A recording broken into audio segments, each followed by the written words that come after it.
Hello, everybody. This is Dr. Annette Feravich, and we'll see how this signal goes. Looks like it's been on and off. It has been on and off all day. So we'll see. Maybe I'll end up recording again like I did, and then we'll upload. It looks like I'm going to have to do that because I really don't have a very good signal.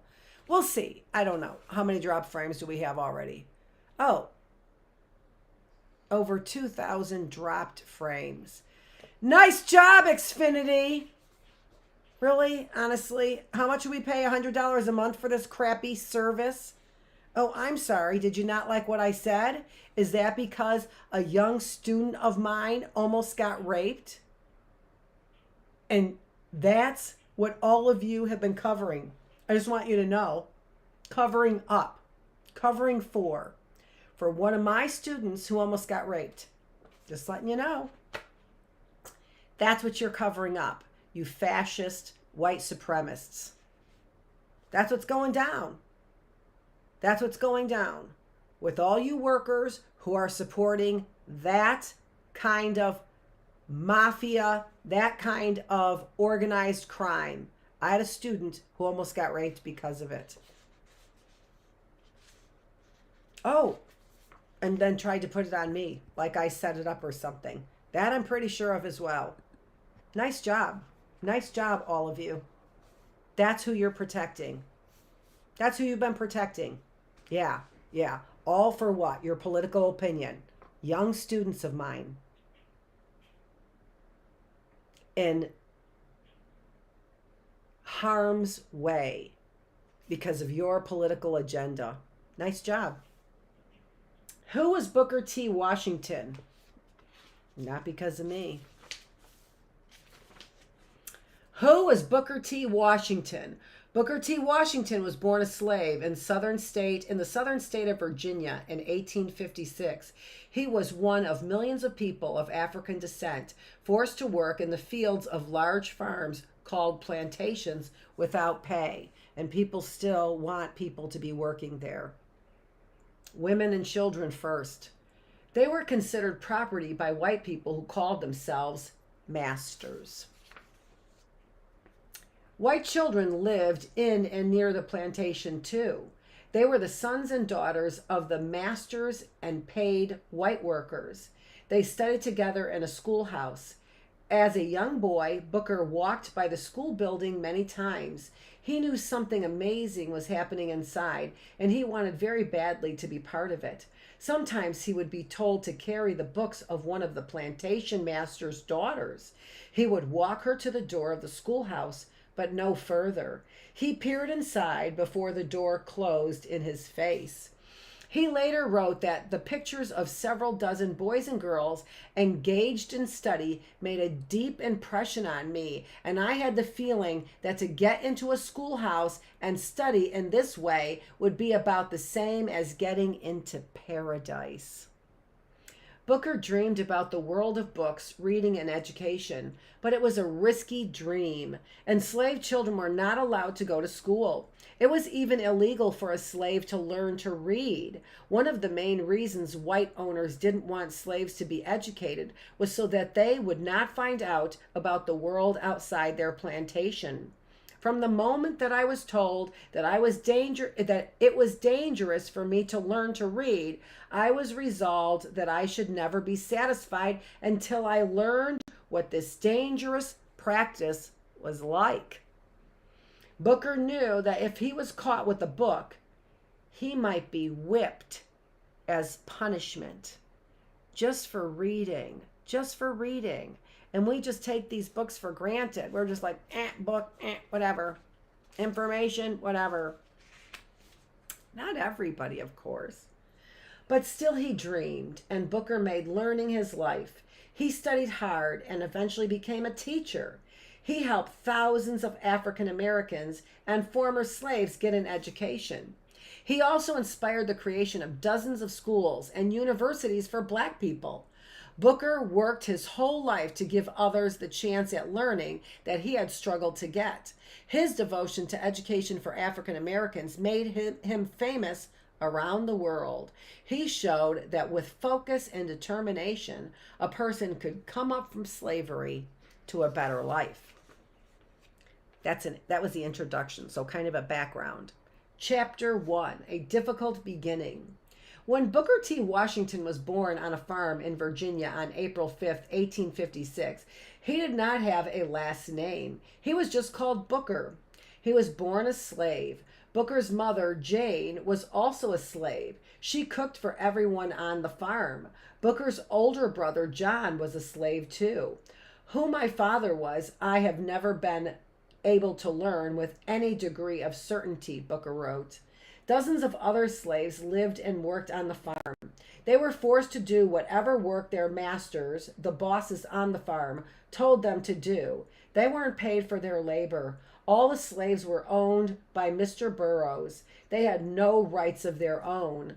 The slaves on the Burroughs farm were not alone. Throughout the southern United States, millions of black people were enslaved. For more than 100 years, they had been kidnapped and taken from Africa to the United States and islands throughout the Caribbean. Slaves were considered property, the same as a horse for riding or a plow to use in the fields.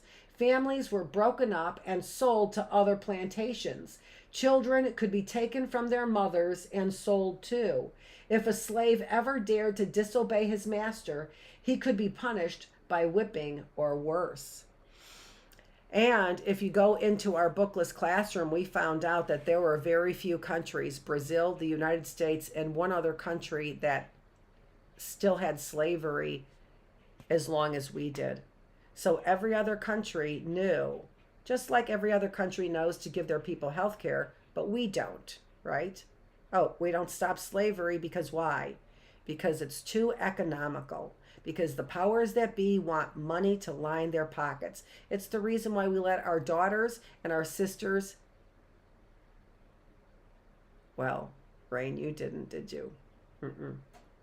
It's the reason why we let our neighbors and the people in our community get raped, get sold, get enslaved right now, today, right? It's the reason why I can't get a decent signal here from Xfinity for $100 a month, because we're just slaves to the man. About his early life as a slave, Booker later wrote that it had its beginning in the midst of the most miserable, desolate, and discouraging surrounding. Booker's home was a small shack. The floor was dirt and there were no windows, just the openings where windows should have been. The door was a thin plank of wood that did not shut completely. Cold wind blew in during the winter and dust blew through the summer. The children and Booker's family slept on a pile of rags on the floor. The first pair of shoes Booker wore had soles made of wood and were very uncomfortable. His clothes were made from a rough and scratchy fabric called flax. Booker said that putting on his new flax shirt was torture. Jane was very busy cooking all day and could not spend much time with her sons. Booker later wrote that his family never sat down to a meal together. He said that the children got their meals much as the dumb animals got theirs. Most of the family's shack was taken up with the cooking fire and pots and pans, leaving only a tiny space for Jane and her children. The center of the floor was dug into a pit where potatoes were stored. Booker worked in the fields and around his home, helping Jane. He had no winter clothes. When he was sick, his mother took care of him. Well, that's nice that she got to do that. Did they say that she took care of him? Yes. There were no doctors for slaves. In 1861, when Booker was about 5, he was included on the list that showed the value of the Burroughs slave as property. It read, "One Negro boy, Booker, $400. The life of a slave was one of constant work. The white people who owned slaves did not let their property learn to read or go to school or even hope for a better future. The plantation masters saw no value in educating slaves, but not everyone in America believed that owning slaves was right. The Civil War, which began in 1861, was fought for several reasons, but the biggest was slavery. Most northern states were against slavery. Most southern states were for it. The southern plantation relied on slaves to do the difficult field work for free. That meant more profit for the landowners. Many Southerners believed that black people were simply not human. The southern states did not want to be told what to do by northern states that did not rely on farming as much. So it was money that the southern states needed, and they wanted free labor, slaves. Here we've got Confederate states right here. Then we've got border states here. And then we've got territories out here in the West. So that was the Louisiana Purchase there. And then we have the United States, which was the Union, right? So the Union states, still the United States there. As Civil War battles raged throughout the South and even into some northern states, President Abraham Lincoln issued the Emancipation Proclamation. The Emancipation Proclamation. This is awesome because I didn't read it in the early bird classroom or the Bookless classroom. In 1808, a United States law went into effect that banned bringing slaves into the country, but states in the South continued the practice of slavery with the descendants of their African slaves for more than a half a century. Many in the North argued strongly against the ongoing enslavement, but could do little about it. Finally, on September 22nd, 1862, President Abraham Lincoln, who was strongly against slavery, wanted to make his beliefs clear. He wrote a document called the Emancipation Proclamation. Emancipation means freedom. I thought this was it, but it's obviously not. It's just about it. In it, he proclaimed that as of January 1st, 1863, all slaves in southern states shall be thenceforward and forever free. It was a bold statement and the first time that a U.S. president had written a formal anti-slavery statement. It was not a law, but it was an inspiring event. It wasn't until after the Civil War ended in 1865 that the United States added the 13th Amendment to the U.S. Constitution. It said that all persons are equal before the law, so that no person can hold another as a slave. The Emancipation Proclamation paved the way for equality to become law. For 2 years after President Lincoln's proclamation, the war continued. Booker, along with nearly 4 million other people, remained enslaved. The Civil War became the deadliest in the nation's history. It was the deadliest because people on both sides were all Americans, right? So every person that was killed was an American. More than 620,000 American soldiers were killed. In April 1865, the Union Army on the North won the Civil War. Lincoln's proclamation could now be enforced in the South. Booker remembered the day a Union Army officer visited the Burroughs farm. The officer gathered the slaves together and read the proclamation. Jane, Booker, and their family realized with amazement that they were no longer slaves. There was great rejoicing and thanksgiving. Booker later wrote, at the time he was 9 years old and he was free.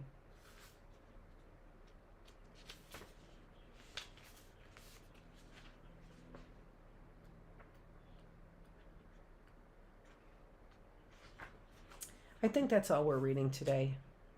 I've had a tough day realizing quite a few things going on here, and in particular realizing that my student who was traumatized likely was told some misinformation, and that person who traumatized her is still around and doing the same thing to other women. So nice job supporting that here in the local neighborhood. Nice job, because that's what you're supporting.